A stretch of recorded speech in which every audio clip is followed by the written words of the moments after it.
आज Doubtnut app download करें। Doubtnut पर अपने सभी गणित, रसायन विज्ञान, भौतिक विज्ञान और जीव विज्ञान के डाउट्स का करो सफाया। बस प्रश्न की फोटो खींचो, एक ही प्रश्न को क्रॉप करो और तुरंत वीडियो सोल्यूशन पाओ।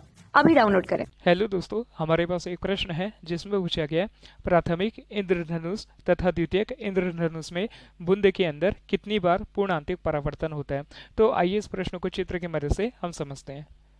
तो दोस्तों, इस प्रश्न को समझने के लिए हमने दो चित्र ए और बी को दर्शाया।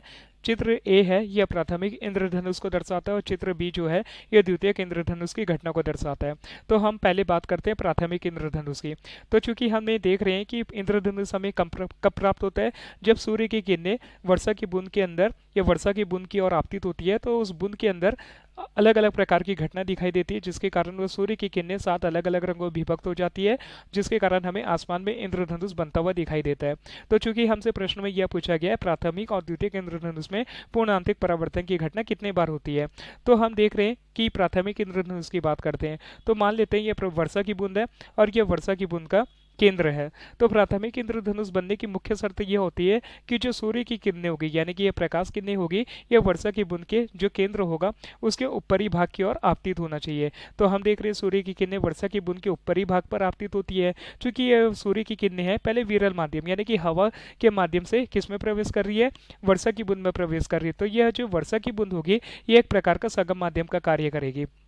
तो जैसे ही सूर्य की किरणें इस वर्षा की बूंद की ओर आपतित होती है, तो यह बूंद संगम माध्यम होने के कारण इस वर्षा की बूंद में अपवर्तन की घटना दिखाई देती है। क्योंकि हम देखते हैं कि जब प्रकाश किरणें किसी एक माध्यम से दूसरे माध्यम में प्रवेश करती है तो अपने मार्ग से विचलित हो जाती है। तो चूंकि जैसे ही ये सूर्य की किरणें इस वर्षा की बूंद के अंदर अपवर्तित हुई, अपने मार्ग से विचलित हो जाती है और उसमें अपवर्तन की घटना होने के साथ साथ उसमें वर्ण विक्षेपण की भी घटना होती है। यानी कि जैसे ही सूर्य की किरणें यह दृश्य प्रकाश इस वर्षा की बूंद के प्रवेश करेगी तो वह अपने 7 अलग अलग रंगों में विभक्त हो जाएगी। यानी कि हम बोल सकते हैं पहले हमें अपवर्तन की घटना दिखाई दी और जैसे ही सूर्य का प्रकाश यानी कि यह अपवर्तित प्रकाश वर्षा की बूंद के इस पृष्ठ की ओर आगे बढ़ता है तो हमें यह वर्षा की बूंद क्या दिखाई देती है, पूर्णांतिक परावर्तन की घटना इसमें दिखाई देती है। क्योंकि पूर्णांतिक परावर्तन की घटना के लिए आवश्यक शर्त क्या होनी चाहिए कि प्रकाश किरणों को सघन से विरल माध्यम में प्रवेश करना चाहिए। तो हम देखें कि एक बार हमें पूर्णांतिक परावर्तन की भी घटना इस स्थान पर या वर्षा की बूंद के इस पृष्ठ पर हमें दिखाई दी।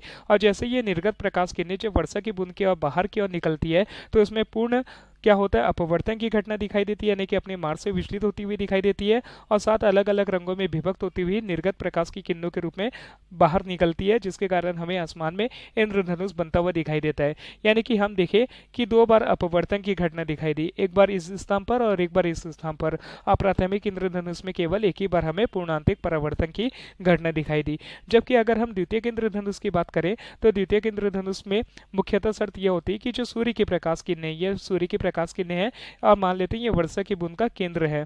तो सूर्य की प्रकाश की किरणों को वर्षा की बूंद के केंद्र के नीचे की भाग पर आपतित होना चाहिए। और जैसे ही हमने जाना कि वर्षा की बूंद कौन सा माध्यम का कार्य करेगी, एक प्रकार का संगम माध्यम का कार्य करेगी। तो यह सूर्य के प्रकाश किरणें इस वर्षा की बूंद के अंदर जैसे ही आपतित होती है तो अपवर्तित प्रकाश किरणें अपने मार्ग से विचलित हो जाती है और साथ में उसमें वर्ण विक्षेपण की भी क्रिया होती है, यानी कि अपने 7 अलग अलग रंगों में विभक्त हो जाती है। और जैसे ही वह प्रकाश किरणें अपने 7 अलग अलग रंगों में विभक्त होती हुई वर्षा की बूंद के इस पृष्ठ की ओर आपतित होती है तो हम देखते हैं उसमें पूर्णांतिक परावर्तन की घटना होती है।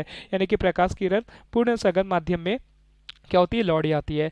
लेकिन हम पूर्ण इस द्वितीयक इंद्रधनुष में फिर से हम पूर्णांतिक परावर्तन की घटना इस पृष्ठ पर देखते हैं। यानी कि दोबारा इसमें क्या होता है, पूर्णांतिक परावर्तन की घटना हमें दिखाई देती है और जो निर्गत प्रकाश किरणें हैं वो अपवर्तित होकर बाहर की ओर निकल जाती है 7 रंगों में विभक्त होती हुई। यानी कि द्वितीयक इंद्रधनुष में हमें एक बार इधर अपवर्तन की घटना दिखाई दी, दूसरा इधर पूर्णांतिक परावर्तन की घटना दिखाई दी, तीसरा इस स्थान पर हमें पूर्णांतिक परावर्तन की घटना दिखाई दी और जो निर्गत प्रकाश किरणें थी वह भी हमें अपवर्तित होते हुए दिखाई दी। यानी कि द्वितीयक इंद्रधनुष में 2 बार पूर्णांतिक परावर्तन और 2 बार अपवर्तन की घटना होती है। तो हम लिख सकते हैं कि प्राथमिक इंद्रधनुष में 2 बार अपवर्तन और 1 बार पूर्णांतिक परावर्तन की घटना दिखाई देती है, जैसे कि हमने चित्र के माध्यम से जाना।